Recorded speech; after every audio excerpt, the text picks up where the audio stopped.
আসসালামু আলাইকুম প্রিয় লিসেনার্স।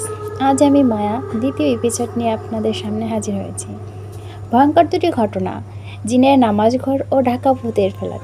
আপনি প্রবেশ করেছেন এলিয়ট মিষ্টি রহস্যের অলিগুলিতে। এখানে গল্প নয়, ভয় এসে বাস্তবে ধরা দেয়। সাবধান, সত্য কখনো শুধু গল্প হয় না। আর আপনার জীবনেও যদি ঘটে থাকে এমন কোনো ভয়ানক ঘটনা যেটা ভাবলে আজও আপনার গা শিউরে ওঠে, তাহলে আমাদের মেলে পাঠিয়ে দিন সেই ভয়ঙ্কর অভিজ্ঞতা। হয়তো পরবর্তী পর্বে আপনি নিজেই হবেন গল্পের নায়ক বা ভিকটিম। নাম গোপন রাখা হবে ইনশাআল্লাহ। গল্প পাঠানোর ঠিকানা eliopmistry@gmail.com। বিসমিল্লাহির রহমানির রহিম। চলুন ঘটনা শুরু করি। জিনের নামাজ ঘর। কুড়িগ্রামের এক গ্রামের মসজিদে দীর্ঘদিন কেউ ব্যবহার করে না, কিন্তু ফজরের আগে ঠিক আজানের সময় সেই পরিত্যক্ত মসজিদে শোনা যায় কারো নামাজের শব্দ, কিন্তু ভেতরে কাউকে দেখা যায় না। এই মসজিদের রহস্য।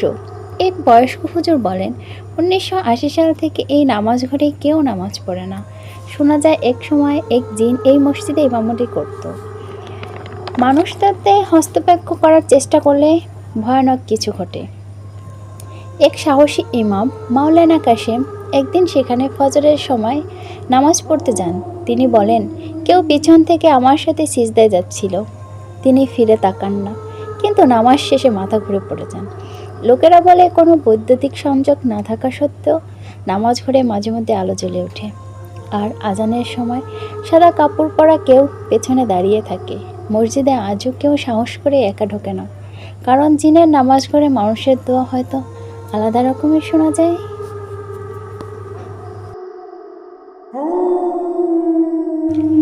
ঘটনা 2। ঢাকার ভূতের ফ্ল্যাট। ঢাকা শহরে এমন একটা ফ্ল্যাট আছে যেখানে কেউ বেশি দিন থাকতে পারে না। বছরে অত্যন্ত 5 বার ভাড়াটিয়ে পালিয়ে যায়। তাদের চোখে ভয়, মুখে একটা কথাই, রাত 3টার পর কেউ আসে ঘরে, দরজা বন্ধ থাকার পরও। আজ আপনাদের শোনাবো সেই ফ্ল্যাটের এক দাম্পত্যের বাস্তব অভিজ্ঞতা। নতুন এক দাম্পত্য, রাহাত আর মিম, সদ্য বিয়ে করে ঢাকা পুরাতন এক এলাকায় ফ্ল্যাট ভাড়া নেন। ফ্ল্যাটটি বেশ সস্তায় পেয়ে তারা অবাক হন। দালাল বলে, ভয় পাবেন না, কিচ্ছু না কিছু কথা তো চলেই। তারা হাসে, ভূতকে তো আর কেউ বিশ্বাস করে না, তাই না? প্রথম রাত 3:17 রাহাতের ঘুম ভেঙে যায়। সে দেখে টিভি আপনা আপনি চালু হয়ে গেছে। স্ক্রিনে শুধু ব্ল্যাক অ্যান্ড হোয়াইট ছিঁড়ছিঁড়ে চিত্র। সে রিমোট খোঁজে, রিমোট তো খাটের নিচে। টিভি বন্ধ করে সে ঘুমিয়ে পড়ে।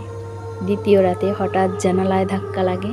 তারা ভাবল বিড়াল বা বাতাস, কিন্তু তারপর শুনতে পায় ঘরের দরজা লক টুক করে খুলে যাচ্ছে।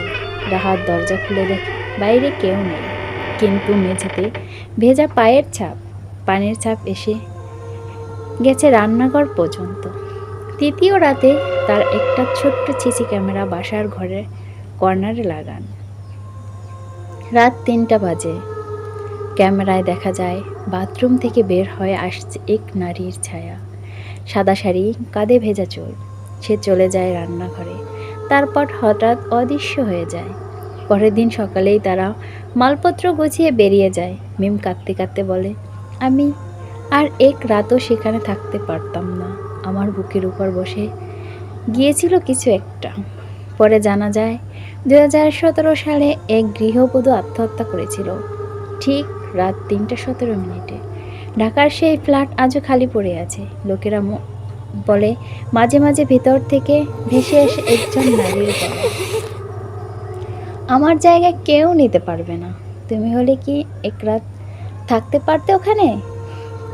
কমেন্ট করে জানাও, তুমি কি এমন জায়গায় এক রাত কাটাতে সাহস পেতে? আমাদের ঘটনা কেমন লাগলো অবশ্যই লাইক কমেন্ট করে জানাবেন। পরবর্তী ঘটনা পাওয়ার জন্য সাবস্ক্রাইব করে পাশে থাকবেন।